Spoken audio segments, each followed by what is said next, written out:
রোজা অবস্থা যদি হস্তমৈথুন করে তাহলে রোজা ভেঙে যাবে কিনা, ভেঙে গেলে যদি সাথে সাথে ফরজ গোসল করে পুনরায় রোজার নিয়ত করে তাহলে রোজা হবে। রোজা রাখা অবস্থায় কি গুপ্তাঙ্গের লোম পরিষ্কার করা যাবে? রোজা রেখে ভিডিও গেম খেলা যাবে কিনা? রোজা অবস্থায় ঘুমের মধ্যে স্বপ্নে কিছু খেতে দেখলে কি রোজার কোনো সমস্যা হয় কিনা? রোজা রাখলে হাত পা কাঁপে, মাথা ঘুরায়, শোয়া থেকে উঠতে পারি না, এখন কি করা উচিত? মসজিদে যদি তারাবির হক আদায় করা না হয় তাহলে কি একাই নামাজ পড়া যাবে? বাংলা উচ্চারণে কোরআন খতম করলে কি পূর্ণাঙ্গ সওয়াব পাওয়া যাবে বা খতম আদায় হবে?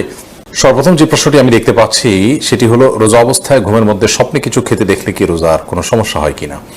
রোজা অবস্থায় স্বপ্নে যদি আমরা কোনো কিছু খেতে দেখি তাতে আমাদের রোজার কোনো ক্ষতি হবে না। স্বপ্নে শুধু খেতে দেখা নয়, অন্য যাই দেখি না কেন, স্বপ্নে দেখা বিষয়গুলো যেহেতু বান্দার এখতিয়ারাধীন নয়, ইচ্ছাকৃত মানুষ স্বপ্নে দেখে না সাধারণত, যার কারণে এটার কোনো দায় বান্দাকে বহন করতে হবে না। বিধায় রোজা অবস্থায় স্বপ্নে আমরা যাই দেখি না কেন তার জন্য আমার রোজা ভঙ্গ হবে না।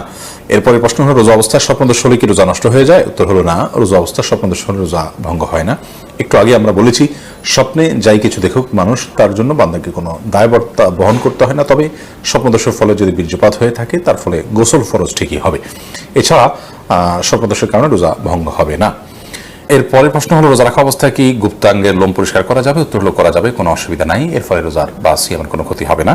এরপরে প্রশ্ন হলো, রোজা রেখে ভিডিও গেম খেলা যাবে কি না?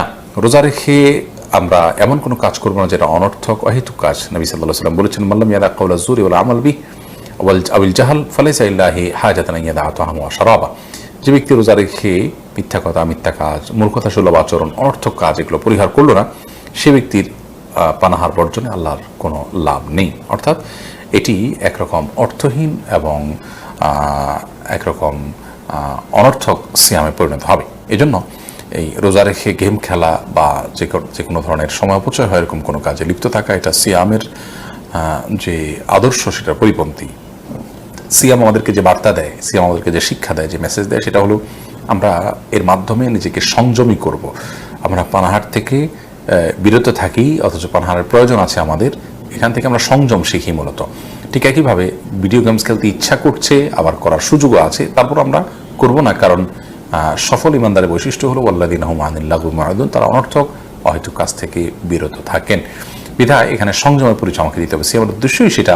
অতএব সিয়াম রেখে যদি আমরা অসংযমী কাজ করি বা সংযমের পরিপন্থী কাজ করি এবং নিজের নফস যা চায় সেটাই আমরা করে ফেলি, তাহলে সিয়ামের শিক্ষার পরিপন্থী কাজ করলাম। সিয়াম বলে যা খুশি তা করা যাবে না, খেতে চাইলেও খাওয়া যাবে না, পিপাসা থাকলেও পান করা যাবে না, এই শিক্ষাটা আমাদেরকে নিতে হবে এখান থেকে। এরপরে প্রশ্ন হলো, মসজিদে যদি তারাবির হক আদায় করা না হয় তাহলে কি একাই নামাজ পড়া যাবে?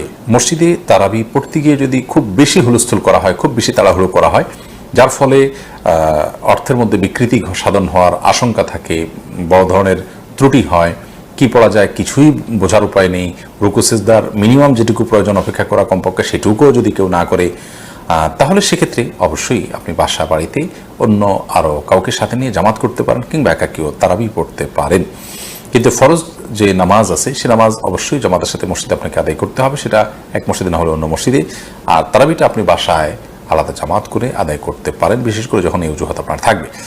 এরপর প্রশ্ন, রোজা রাখলে হাত পা কাঁপে, মাথা ঘুরায়, শোয়া থেকে উঠতে পারি না, এখন কি করা উচিত? রোজা রেখে যদি কারোর এরকম পরিস্থিতি হয় এবং এটা যদি সহনীয় পর্যায়ে থাকে তাহলে তাকে সিয়াম রাখতে হবে, এই অজুহাতে সিয়াম ভাঙার সুযোগ নেই।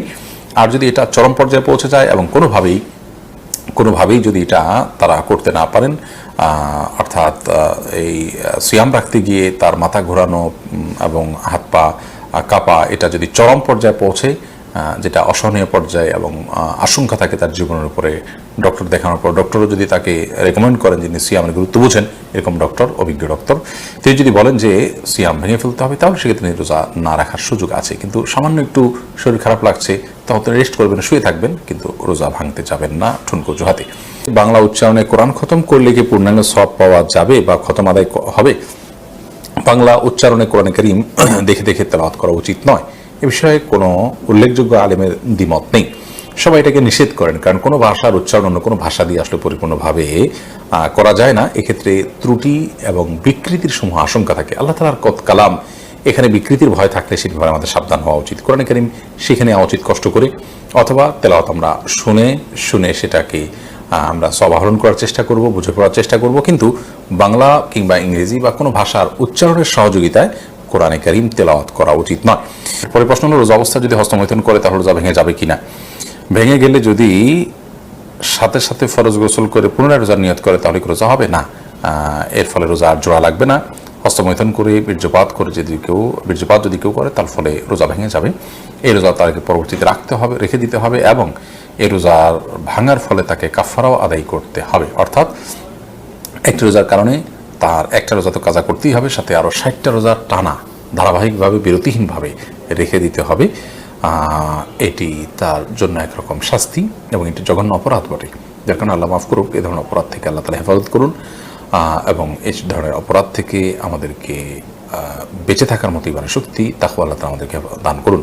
যাকাতের টাকা কাউকে না বলে দেওয়া জায়েজ হবে কিনা এবং ভাই বোনকে যাকাত দেওয়া যাবে কিনা। ভাই বোন তারা যদি প্রাপ্তবয়স্ক হয়ে থাকে, অভাবী থাকে, যাকাতের হকদার থাকে, তাদেরকে অবশ্যই যাকাতের টাকা দেওয়া যাবে। যাকাতের টাকা দিয়ে তাদেরকে স্বাবলম্বীও করে দেওয়া যাবে এবং যাকাতের টাকা দেওয়ার সময় যাকাত যিনি নিচ্ছেন তাকে না বলেও দেওয়া যাবে। আপনি মনে মনে নিয়ত করলেন যাকাত দিচ্ছেন, তাকে বললেন যেটা আপনি খরচ করেন, আপনি নিয়ত করলেন যাকাত থেকে দিচ্ছেন, এটা যথেষ্ট হবে। তাকে বলে দেওয়াটা এটা আবশ্যক কোনো বিষয় নয়।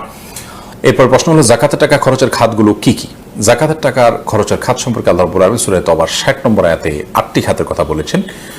তার প্রথমটি হলো ফকির, দ্বিতীয়টি হলো মিসকিন অর্থাৎ যার অল্প আছে, যা দিয়ে তার দিন ভালো করে চলে না, একান্ত মৌলিক প্রয়োজনটা পূরণ করতে তার কষ্ট হয় তিনি, অথবা যার কিছুই নেই, এই উভয় শ্রেণী মানুষ। আর তৃতীয়ত হলেন ওয়াল আমিলিনা আলাইহা, যাকাত কালেকশনে যারা নিয়োজিত থাকেন তাদেরকে ইসলামী রাষ্ট্র বেতন হিসাবে যাকাত থেকে দিতে পারবে, যারা যাকাত কালেকশনে থাকবে। আর 4 নম্বর হলো আল মুআল্লাফাত কুলুবুহুম, অমুসলিম যাদেরকে ইসলামের পথে আকৃষ্ট করা প্রয়োজন, তাদের মাধ্যমে মুসলিম মিল্লাহ উপকৃত হবে, তাদেরকে ইসলামের জন্য তাদের সিম্পেথি প্রয়োজন, তাদেরকে যাকাত দেওয়া যেতে পারে। কিংবা যাদেরকে যাকাত দিলে, মুসলিমদের মধ্যে থেকে যাদেরকে যাকাত দিলে তারা ইসলামের পথে আসবে বা ইসলামের সৌন্দর্য তারা দেখতে পারে, এরকম। 5 নম্বর হলো ওয়াফির রিকাব, কৃতদাস দাসী মুক্ত করার জন্য যাকাতের টাকা দেওয়া যাবে। আর 6 নম্বর হলো আল গারিমিন, যারা ঋণগ্রস্ত তাদের ঋণ পরিশোধের জন্য যাকাত দেওয়া যাবে। আর 7 নম্বর হলো ফি সাবিলিল্লাহ, আল্লাহর রাস্তায়। আল্লাহর রাস্তা বলতে অনেক উলামায়ে কেরামের মত হলো জিহাদে যারা লিপ্ত তাদেরকে যাকাত টাকা দেওয়া যাবে। আর 8 নম্বর হলো ইবনে সাবিল, মুসাফির বা পথিক, যার সাথে পর্যাপ্ত টাকা পয়সা নিয়ে খরচ করার মতো, হয়তো তার বাড়িতে ঠিকানা গন্তব্যে অনেক টাকা পয়সা আছে, তো এরকম পথিক মুসাফির তাদেরকেও যাকাত দেওয়া যাবে। এরা হলেন যাকাতের খাত। এর মধ্যে থেকে যে কোনো একটা খাতকে, যেমন গরিবকে, একজন মিসকিনকে আপনি যাকাতের টাকা দিলেই যাকাত আদায় হবে। আমার মা বাবার উপর যদি যাকাত ফরজ হয় তাহলে কি আমি তাদের পক্ষ থেকে যাকাত আদায় করতে পারবো? মা বাবা কিংবা স্ত্রীর তরফ থেকে স্বামী কিংবা যে কারোর তরফ থেকে, একজনের তরফ থেকে অন্যজন যাকাত আদায় করতে পারেন। যাকাত আর্থিক ইবাদত। আর্থিক ইবাদতের ক্ষেত্রে সুবিধা হলো যে যার আর্থিক ইবাদত তার তরফ থেকে আপনি আদায় করে দিতে পারেন। জাস্ট তাকে একটু বলে দিতে হবে যে তোমার যাকাতটা, তোমার আর্থিক ইবাদতটা আমি আদায় করে দিচ্ছি, তাকে ইনফর্ম করে তারপরে আপনি এটি আদায় করতে পারেন। অর্থাৎ তিনি জানলে নিয়ত করে নিলেন যে হ্যাঁ অমুক আদায় করছে, সেটা আমার যাকাত, তাকে আমি দায়িত্ব দিলাম একরকম, অথবা তিনি আর দায়িত্ব গ্রহণ করলেন এবং তাকে পারমিশন দিলেন যাকাত দাতা, বাস তাতে যাকাত আদায় হয়ে যাবে। এরপরে প্রশ্ন হলো বিকাশ বা মোবাইল ব্যাংকিংয়ের মাধ্যমে যদি যাকাতের টাকা পাঠানো হয় তাহলে তার চার্জ কাকে বহন করতে হবে, যাকাত দাতাকে না যাকাত গ্রহীতাকে? গুরুত্বপূর্ণ প্রশ্ন। মোবাইল ব্যাংকিংয়ের মাধ্যমে অথবা যে কোনো উপায়ে যদি আপনি যাকাত অভাবী মানুষের কাছে পাঠান তাহলে যাকাত দাতা হিসাবে এটার খরচ আপনাকে বহন করতে হবে, যাকাত গ্রহীতাকে এর খরচ বহন করতে হবে না। যাকাত গ্রহীতা যদি এসে আপনার কাছ থেকে যাকাত নিয়ে যায় সেটা সম্পূর্ণ স্বতন্ত্র বিষয়, তার খরচ তিনি বহন করবেন। বাট আপনার দায়িত্ব হলো আপনি যখন তার কাছে যাকাত পাঠাবেন তখন পাঠানোর খরচটা আপনাকে বহন করতে হবে। ধরুন 10,000 টাকা আপনি বিকাশ করেছেন অথবা এম ক্যাশ করেছেন কিংবা নগদ উপায় বা আরও যে সমস্ত মোবাইল ব্যাংকিংয়ের ব্যবস্থাপনা আছে কিংবা অন্য কোনো উপায় আপনি পাঠালেন, এই পাঠানোর ক্ষেত্রে যে খরচটা হবে সেই খরচটা আপনাকে সাথে দিয়ে দিতে হবে। 10,000 টাকাটার সাথে অতিরিক্ত খরচের টাকাটা আপনাকে দিতে হবে, অর্থাৎ যাতে নিট 10,000 টাকা গরিব মানুষ উত্তোলন করতে পারে আপনার যাকাত থেকে।